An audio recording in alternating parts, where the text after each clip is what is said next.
हमारे जंगलों में ऐसे बहुत से राज दफन हैं जिनको अगर खोला जाए तो कयामत आ जाए। ऐसे कुछ राज चाह कर भी कभी दफन नहीं हो पाते और वो जब बाहर आते हैं तो लोगों का जीना मुश्किल हो जाता है। महाराष्ट्र के पूर्वी प्रदेश जहाँ बहुत घना जंगल है, ये बात वहीं की है। बड़े शहरों में तो समाज काफी सुधर चुका है, लेकिन यहाँ आदिवासी जमात के लोग अब भी पूजा पाठ, बलि में विश्वास करते हैं और उनका फायदा लेने वाले भी उनको इसी में डुबो के रखते हैं। जहाँ शिक्षा और ज्ञान की कमी हो, वहाँ फिर और क्या होगा। घने से जंगल में बसा एक गांव उमरिया। यहाँ ना डॉक्टर का कोई अता पता है, ना कोई ज्ञान का। यहाँ का ज्ञान सारा का सारा बाबा लोगों के पास ही है। वही लोगों को बहला फुसला कर लूट रहे थे। लेकिन कुछ ऐसे हुआ कि इस गांव में एक के बाद एक मौत होने लगी, या यूं कहो कि लोग गायब होने लगे। ना कोई खबर, ना कोई पता, ना कोई ठिकाना। घर वाले लापता लोगों को ढूंढते ढूंढते बिल्कुल थक जाते और उनकी आस छोड़ देते। ऐसा कुछ चल रहा था उमरिया गांव में। शशि की लड़की बहुत बीमार थी। महीने हो गए वो खटिया से उठ नहीं पा रही थी। क्या हुआ था ये तो बस वो वैद्य ही जानता था, लेकिन खुल के कभी बोलना नहीं चाहा। घर का जो भी बचा कुचा सब दांव पर लग चुका था, लेकिन शशि की लड़की में कोई बदलाव नहीं आया था। वो जैसे अब मरने का इंतजार कर रही थी। एक दिन शशि, उसकी बीवी और बेटी वैद्य के घर गए थे। वैद्य बोला, शशि, तेरी लड़की को कोई भयंकर बीमारी है। मुझे लगता है ये सारे गांव में फैल जाएगी। तुम दोनों भी दूर रहो इससे, तुम दोनों भी मर जाओगे। ऐसा सुनते ही शशि की बीवी रखमा अपनी बेटी को सीने से लगाकर रोने लगी। शशि को भी अब रोना रुक नहीं रहा था। वो मुंह छुपा के रोने लगा। बेचारा, करते भी तो क्या। वैद्य आगे कहता है, मुझे तो लगता है ये अब कुछ दिन की मेहमान है, लेकिन ये जल्दी मर जाए तो गांव का कल्याण होगा, वरना ये महामारी फैला देगी। मेरे पास एक दवाई है, जो इसको देते ही कुछ ही समय में ये मर जाएगी। तुम भी बचोगे और सारा गांव भी। कहो तो मैं दे दूं इसको। ऐसा सुनते ही शशि अपनी लड़की को गोद में उठा लेता है। अरे हैवान वैद्य, तुझे अकल है? मैं खुद अपनी बच्ची को मार दूं क्या? ये पाप लेकर मैं कैसे जीऊंगा? तू कोई वैद्य नहीं, कसाई है, कसाई। इतना बोल के शशि उसकी बीवी घर की ओर चल दिए। आंखों से बहते आंसू थमने का नाम नहीं ले रहे थे। 12 साल की बच्ची बीमारी से बिल्कुल आधी हो गई थी। ना कुछ खाती थी, ना उसका वजन बढ़ता। शशि उसको लेकर घर की तरफ जाने लगा। बीच में घना जंगल पड़ता था। वहां से रास्ता निकालते हुए वो शाम होते अब घर पहुंचने लगा। सूरज अब डूब चुका था, लेकिन उनका घर नहीं आया था। अचानक शशि के कान में कोई फूंक मार के चला गया ऐसा लगा। वो थोड़ी देर के लिए रुका, फिर कुछ नहीं सोच के आगे बढ़ा। अंधेरा हो चुका था। ऊपर आसमान की तरफ देखकर रास्ता खोज रहा था। तभी एक अजीब सी आवाज आई। उसे सिर्फ शशि ही सुनाई सका और उसने सुना कि कोई उसे बोल रहा है, क्या तू अपनी बच्ची को ठीक करना चाहता है? वो आवाज बहुत ही डरावनी थी, मानो कितने सारे कौवे एक साथ चिल्ला रहे हों। अगर हाँ है तो कल रात को सामने के टीले के पास आ जाना। और वो आवाज अचानक से गायब हो गई। शशि ने अपनी बीवी से पूछा, तुमने कुछ सुना? उसने ना में जवाब दिया। घर जाकर शशि उसी के बारे में सोच रहा था। क्या ये सच था या मेरा कोई वहम? लेकिन अगर ये सच हुआ तो यही सोच में डूब चुका था शशि। सुबह हुई, लेकिन शशि को रात का इंतजार था। वो यहाँ वहां घूम रहा था। उसके मुंह से शाम का निवाला भी नहीं उतर रहा था। उसको अपनी लड़की की तबीयत ठीक करनी थी। वो थैला उठा के जंगल की तरफ जाने लगा। उसको पता था कि जंगल शापित है, यहाँ नरभक्षी पिशाचिनी रहते हैं, लेकिन अपनी लड़की की तबीयत के सामने उसको कुछ दिखाई नहीं दे रहा था।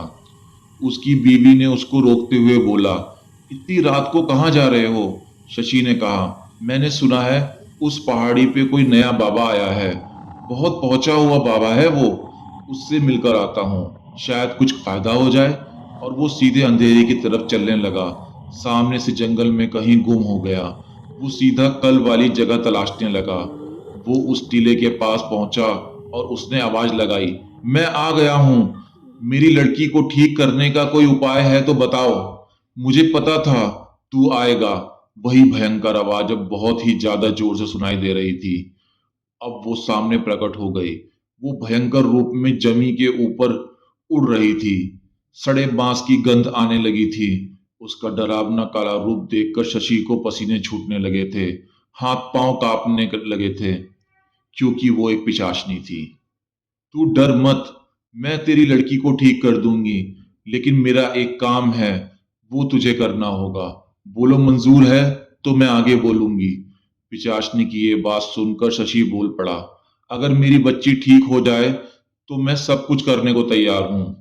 पिशाचनी आगे कहती है, कल यहाँ एक बकरे की बलि देनी होगी। तू उसको मारेगा और यहाँ जमीन में गाड़ के चला जाएगा। इतना तुझे करना है, तेरी बच्ची ठीक हो जाएगी। इतनी सी बात है, इसलिए शशि वहां से भागता हुआ घर पहुंचता है और दूसरी रात को सब सो जाने के बाद घर का एक बकरा अपने कंधे पे लाद के जंगल में चल देता है। वहां जाकर उस बकरे की बलि देकर गड्ढे में दफन कर देता है। यहाँ घर पहुंचते ही देखकर चौंक जाता है। उसको अपनी आंखों पे यकीन नहीं होता है। उसकी लड़की उठकर खाना खा रही थी। वो ये देखकर खुशी से झूम उठता है। वो भी साथ में बैठकर खाना खाता है। सुबह फिर से शशि उस जंगल में जाकर उस पिचाशनी का शुक्रिया करने का सोचता है। वहां पहुंचते ही वो पिचाशनी एकदम प्रकट होती है। भयंकर मांस के सड़ने की गंध और कौवों का चिल्लाने जैसा स्वर उसे सुनाई देता है। पिचाशनी बोलती है, आ गया तू। मैंने अपना काम कर दिया, लेकिन अगली अमावस्या को मुझे एक बलि चाहिए, यहीं पर, लेकिन इस बार इंसान की। शशि सुन के डर जाता है और हकलाते हुए कहता है, मैं इंसान को नहीं मार सकता, मुझे माफ कर दो। सुन शशि, तेरी लड़की मेरी वजह से ठीक हुई है। अगर तू मुझे बलि लाकर नहीं देता है तो मैं तुझे मार दूंगी, या फिर तेरी बच्ची को। बलि को बलि तो तुझे देनी ही होगी। सोच ले। पिशाचनी चिल्लाकर गायब हो गई। शशि घर आकर सोच में पड़ जाता है। अपनी बच्ची को चलते फिरते देखकर वो अपने सारे गम भूल जाता है।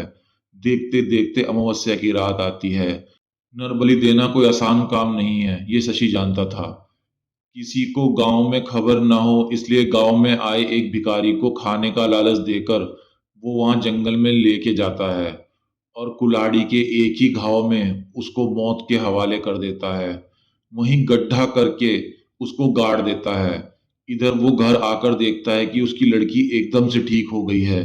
शशि की ये सब हरकतें उसकी बीवी से छुपी नहीं थी। वो सब जान चुकी थी, लेकिन कुछ बोली नहीं। उसकी लड़की ठीक हो गई थी। उसकी खुशी का ठिकाना नहीं था। लेकिन एक दिन, प्रतिदिन शशि बदल रहा था। सीधा इंसान। अब हर अमावस्या को वो इंसानों को मार रहा था। लोगों को शक ना हो इसलिए दूसरे गांव से लोगों को गायब कर रहा था। आसपास के सभी गांव में लोगों के गायब होने का सिलसिला चालू हो गया था। शशि ऐसे लोगों को मारता था जो समाज के लिए खतरा थे या जो दूसरों को परेशान करते थे। इस वजह से लोग भी जरा शांति से ये सब देख रहे थे, लेकिन उन्हें पता कुछ भी नहीं था। उनको बस ये लग रहा था गांव वाले को कि दुष्ट आदमी यहाँ से गायब हो रहे हैं। और इधर शशि भी, मैं समाज की मदद कर रहा हूँ, इस खुशी में जी रहा था। ऐसा करते महीने और साल बीत गए। अब शशि की लड़की की शादी की उम्र हो गई थी। नरभक्षी पिशाचनी को अब हमेशा से नए शिकार को खाने की आदत सी पड़ गई थी। लेकिन जैसे ही शशि की लड़की की शादी की खबर उसको लगी, वो गुस्से से तिलमिला उठी। वो सीधा शशि के घर पहुंची। सब उसको देखकर घर के बाहर निकल गए। उसका भयंकर काला रूप और सड़े मांस की गंध ने सबको वहां से भगा दिया। लोग अब शशि को शक की निगाह से देखने लगे। ये कौन है, ये पूछने लगे। घर पहुंचकर पिचाशनी ने शशि से कहा, तेरी लड़की मेरी अमानत है, तू इसको किसी और को नहीं दे सकता। उसकी शादी हो गई तो उसमें मेरा वश खत्म हो जाएगा। मैं ऐसा होने नहीं दूंगी, उसको मार दूंगी। पिचाशनी को पता था कि अगर शादी हो गई तो शशि उसको शिकार देना बंद कर सकता है। शशि उसके सामने रोता है और लड़की की जान की भीख मांगता है। उस पे पिशाचनी कहती है, मुझे एक नौजवान की बलि चाहिए। ये जो तेरा जमाई है ना, होने वाला उसकी बलि चाहिए। ये अच्छा आदमी नहीं है, उससे तेरी लड़की की शादी मत कर, वो उसको मार डालेगा, मैंने भविष्य देख लिया है। शशि उसकी बातों में आ जाता है और पूजा करने के बहाने से अपने होने वाले जवाई को जंगल में लेकर जाकर कुल्हाड़ी से उस पे कई वार करके उसे मार देता है। उसको मारते हुए उस लड़के का बाप देख लेता है। इतने में वो नरभक्षी पिशाचनी वहां आ जाती है।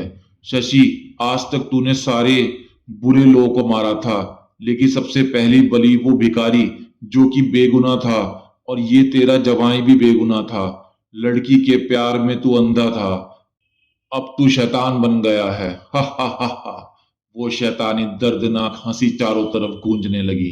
पीछे से जमाई का बाप शशि पे टूट पड़ता है। यह देख के पिशाचनी जमाई के बाप के शरीर में प्रवेश करती है और शशि को मार डालती है, और शशि के मरने के बाद उसके शरीर से निकल जाती है। यह सब देख के जमाई का बाप कुछ समझ नहीं पाता।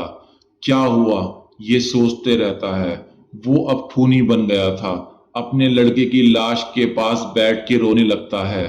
तभी पिशाचनी की आवाज आती है, तू अपने लड़के को जिंदा देखना चाहता है? अगर हाँ, तो शशि की लाश को गड्ढे में डाल के दफन कर दो और मुझ पर अमावस की रात को एक इंसान की बलि ला कर दो। अगर मंजूर है तो बोलो।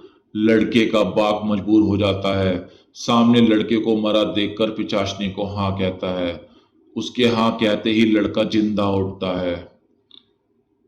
दोस्तों, उस पिशाचनी ने उस लड़के के बाप से भी अपना काम निकलवा के उसे मार देती है। जो सिलसिला ये चलता आ रहा है।